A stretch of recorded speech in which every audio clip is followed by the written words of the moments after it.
Hai, kembali lagi di Kabar Ajaib bersama saya Yazid Muhammad. Seperti biasa, saya akan membawakan kabar terkini seputar ekonomi dan pasar modal dalam sepekan terakhir.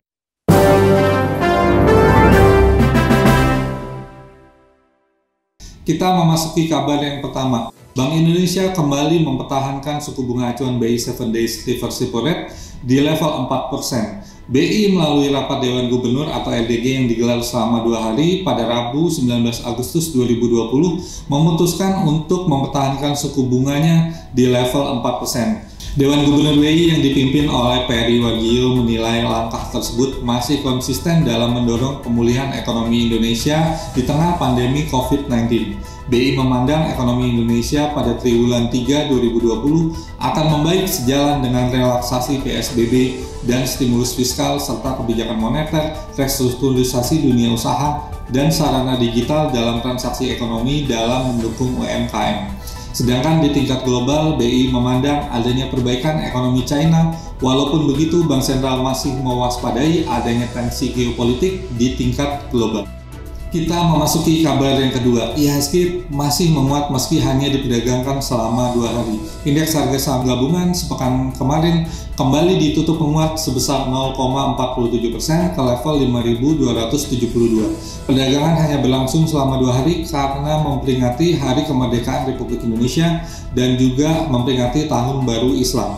Sektor perdagangan secara kinerja memimpin penguatan dengan kenaikan 1,18%, sedangkan sektor aneka industri menjadi yang paling tertekan dengan pelemahan sebesar 0,90%. Pada sektor properti terjadi kenaikan selama 2 pekan berturut-turut dengan penguatan minggu kemarin sebesar 0,98% ke level indeks. Sepekan ke depan, IHSG masih berpeluang menguat dengan bergerak pada level 5.200 hingga 5.350. Hal ini dikarenakan IHSG masih kokoh bergerak di atas rata-rata pergerakan atau MA5 dan MA20 yang merupakan garis rata-rata IHSG dalam jangka pendek. Kita memasuki kabar yang ketiga. Setelah Rusia, Cina patenkan vaksin COVID-19. Cina telah memberikan paten vaksin COVID-19 pertamanya setelah Rusia. Vaksin vektor adenovirus tersebut dikembangkan oleh Chen Wei dari Akademi Ilmu Kedokteran Militer dan perusahaan bioteknologi Cina CanSino Biologics. People Daily memberitakan uji klinis fase kedua vaksin tersebut dikatakan aman dan dapat memicu kekebalan atas virus. Perusahaan akan melanjutkan proses uji klinis fase 3 yang akan melibatkan lebih banyak peserta dan dilakukan di luar negeri. Para ahli menyebut vaksin vektor adenovirus sebagai teknik yang menjanjikan untuk keamanan dan potensinya melawan COVID-19 berdasarkan bukti saat ini, serta potensinya dalam produksi di tingkat massal.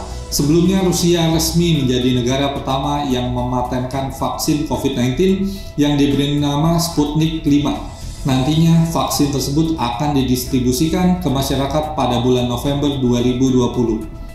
Kita memasuki kabar keempat atau kabar terakhir. Ekonomi Indonesia masih oke. Pertumbuhan ekonomi kuartal 2 berada di peringkat ketiga dibandingkan negara anggota G20.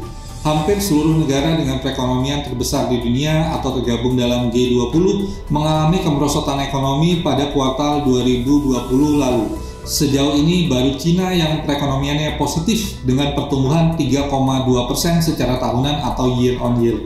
Lalu, bagaimana dengan ekonomi Indonesia yang merupakan anggota dari G20?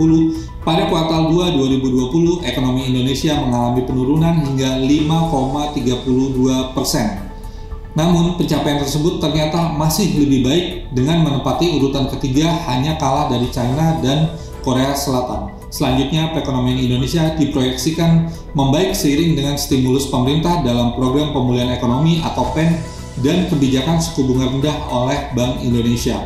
Saksikan kabar ajaib selanjutnya supaya kamu tetap update kabar seputar ekonomi dan pasar modal untuk membantu kamu berinvestasi. Demikian kabar ajaib, sampai jumpa, terima kasih.